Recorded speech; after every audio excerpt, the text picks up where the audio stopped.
Teman-teman PKP, pada video kali ini kita akan membahas mengenai adanya aturan tentang pemeriksaan rutin untuk SPT PPN lebih bayar kompensasi. Sebelum kita membahas masalah ini, teman-teman bisa bantu untuk like dan subscribe agar teman-teman tidak ketinggalan informasi perpajakan dari channel ini secara gratis tanpa bayar selamanya.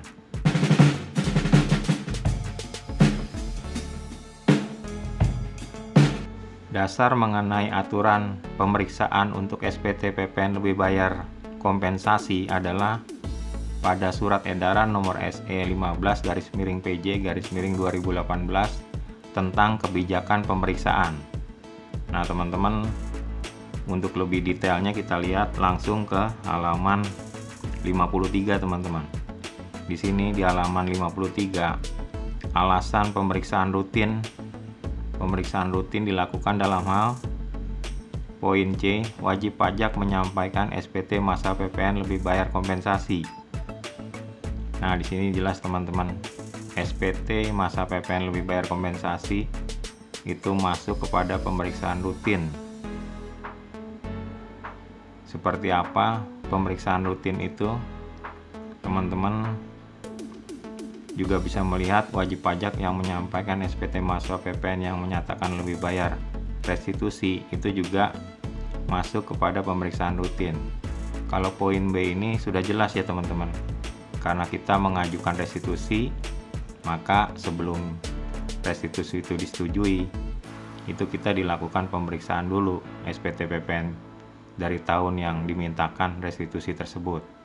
Tapi kalau wajib pajak menyampaikan SPT masa PPN lebih bayar kompensasi, itu kita bisa lihat ke halaman selanjutnya teman-teman. Di halaman 57 poin 6, pemeriksaan rutin terhadap SPT masa PPN lebih bayar kompensasi yang tidak terkait dengan SPT masa PPN lebih bayar restitusi, itu ada kriteria prioritas teman-teman. Di sini ada A, pelaksanaan pemeriksaannya berdasarkan prioritas. Prioritasnya ada di poin B teman-teman. Jadi poin B, pelaksanaan pemeriksaan diprioritaskan terhadap SPT atau PKP sebagai berikut. Terdapat data dan atau informasi pada aplikasi SID JP yang menunjukkan bahwa SPT yang disampaikan oleh wajib pajak tidak benar. PKP non pedagang eceran yang melakukan penyerahan dengan faktur pajak tidak lengkap, terdapat indikasi atau pernah terbukti sebagai penerbit dan atau pengguna faktur pajak tidak sah, atau memiliki susunan pengurus atau direksi yang sama dengan PKP yang terdapat indikasi dan atau pernah terbukti sebagai penerbit dan atau pengguna faktur pajak tidak sah. Nah teman-teman, untuk SPT lebih bayar kompensasi yang masuk kepada kriteria pemeriksaan rutin adalah poin B ini teman-teman. Jadi sebenarnya kita tidak perlu takut untuk melaporkan SPT lebih bayar kompensasi pada bulan Desember ini. Tetapi jika memang teman-teman mau melaporkan SPT tidak masuk ke kriteria pemeriksaan rutin, maka teman-teman bisa membuat SPT PPN menjadi nihil atau kurang bayar. Jika teman-teman memang ingin membuat SPT PPN kurang bayar, maka teman-teman bisa setting seperti video berikut ini. Teman-teman masuk kepada aplikasi desktop client, e-faktur 3.0, seperti biasa login, nama user, password PKP. Login. Setelah aplikasi terbuka, teman-teman masuk ke SPT posting teman-teman. Posting SPT masa Desember. Nah, teman-teman di sini sebagai contoh Desember tahun 2020 teman-teman. Cek jumlah dokumen PKPM. Nah, teman-teman pastikan nilai PPN keluarannya aja teman-teman dari posting ini. Teman-teman posting, Data SPT berhasil dibentuk. Oke.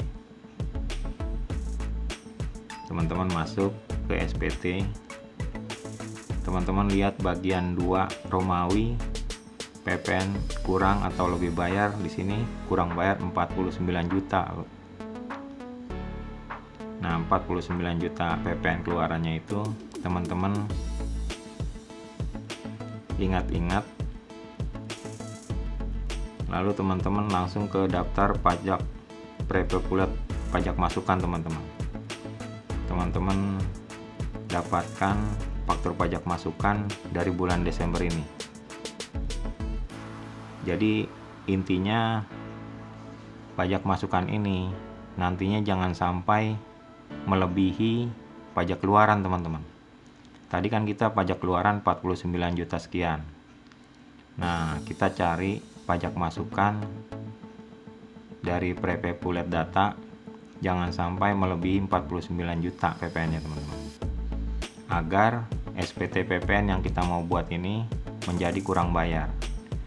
Nah, setelah teman-teman mendapatkan data pre-populer data pajak masukan, teman-teman pastikan pajak masukan untuk PPN-nya ini pilihin yang kira-kira jangan sampai melewati PPN keluaran dari SPT PPN yang teman-teman mau buat ini.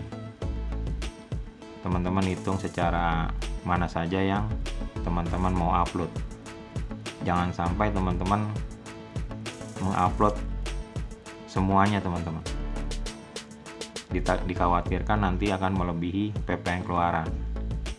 Nah, setelah teman-teman pastikan berapa besar PPN yang teman-teman mau upload, teman-teman langsung proses upload. Nah, di sini saya contohnya beberapa faktur pajak yang diupload agar tidak melebihi PPN keluaran. Dan untuk PPN atau faktur pajak yang teman-teman tidak upload pada SPT ini, teman-teman bisa upload untuk SPT berikutnya teman-teman. Gak usah khawatir, nilai itu nggak akan hilang teman-teman. Faktur pajak masukan tersebut bisa dikreditkan selama 3 bulan teman-teman. Nah, teman-teman hapus SPT yang tadi pernah teman-teman posting pertama kali untuk tujuan posting yang kedua teman-teman, dengan penambahan faktur pajak masukan. Nah, di sini ada faktur pajak masukan, teman-teman posting lagi. Teman-teman data SPT berhasil dibentuk.